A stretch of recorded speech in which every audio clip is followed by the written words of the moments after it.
All right. Well, thank you for a very interesting retrospective.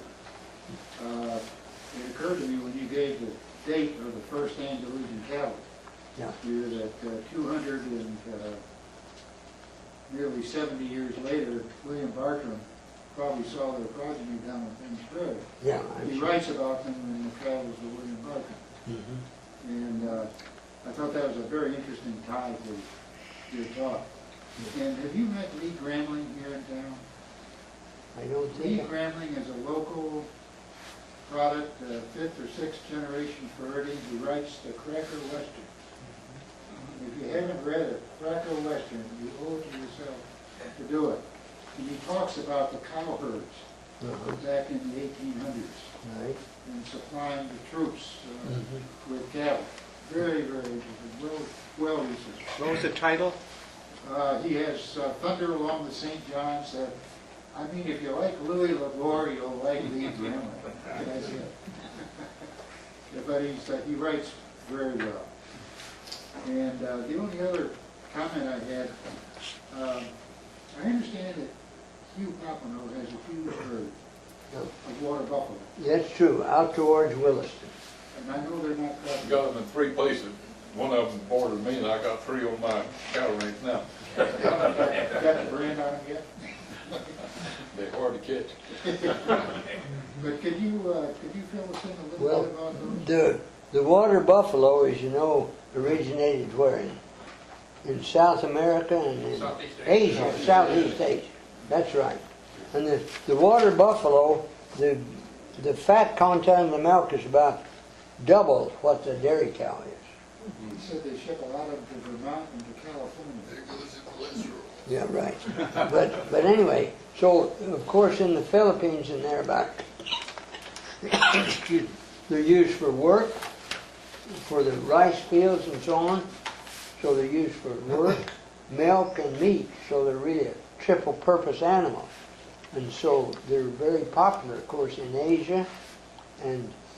But I understand that he has the largest herd of water buffalo in the country.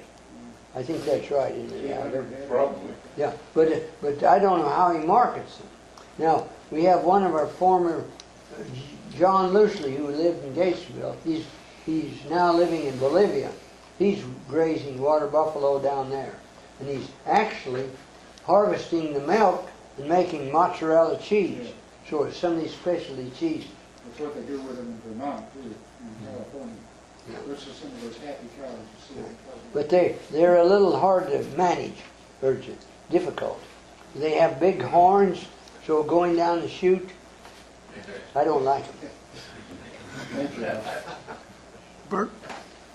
I was curious, there seemed to be quite a range of how much land per animal on those figures you were giving us. Is there any minimum or optimum or whatever? Well, if you contrast our production here in Florida with out west, like in Wyoming, Colorado, see out there it takes almost a town, a section to raise a cow. Here, now down in Belle Glade, you could have almost a cow per acre because of that good soil. Now out here at the Beef Research Unit, about the best we did, 1 cow for about 3.5 acres. But it varies all over the map. And see, a lot of our Florida cattlemen not only have improved pasture, which is primarily Bahia grass.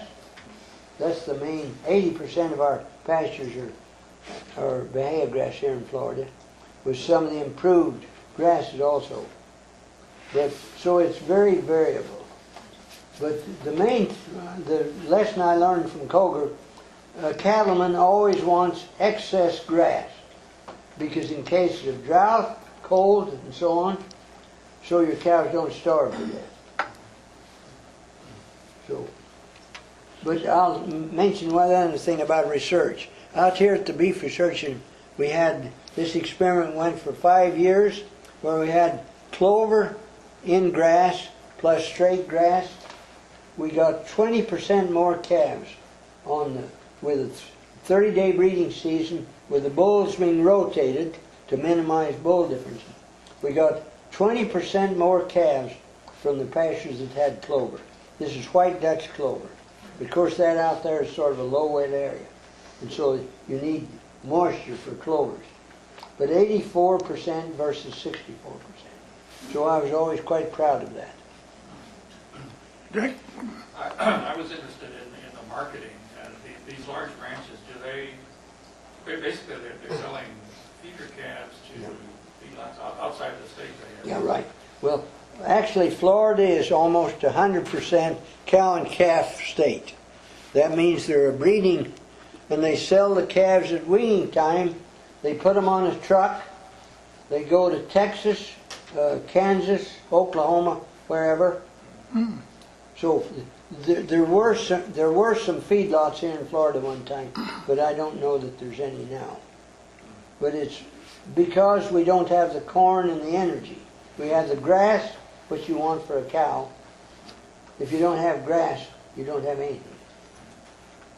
And I guess you don't use any grain feeding for it. Well, no, you have to supplement.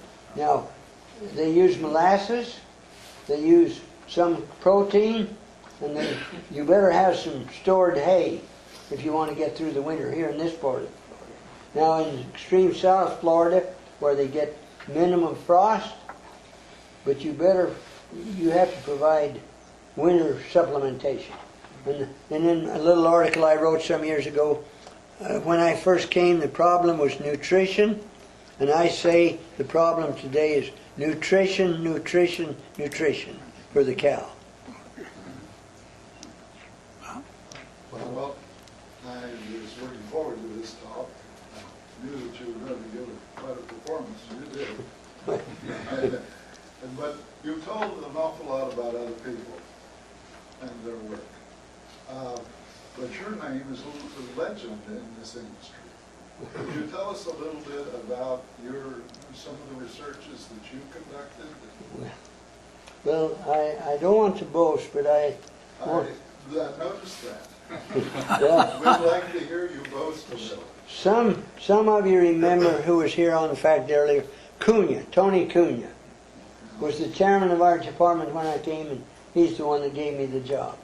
Well, anyway, Cunha, Koger, and Warnick, we published these 3 or 4 books on crossbreeding beef cattle, factors affecting calf crop, and actually my field was reproductive physiology and genetics.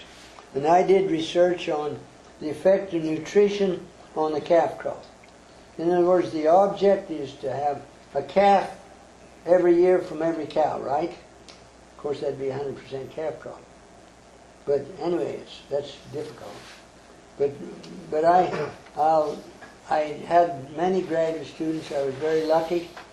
My total career, I had 70 graduate students, PhDs and masters during my. Actually, I was here. So you're partially responsible for this increase from 250 pounds to 550. You're anxiously waiting to 600 pounds? No, in a very small way.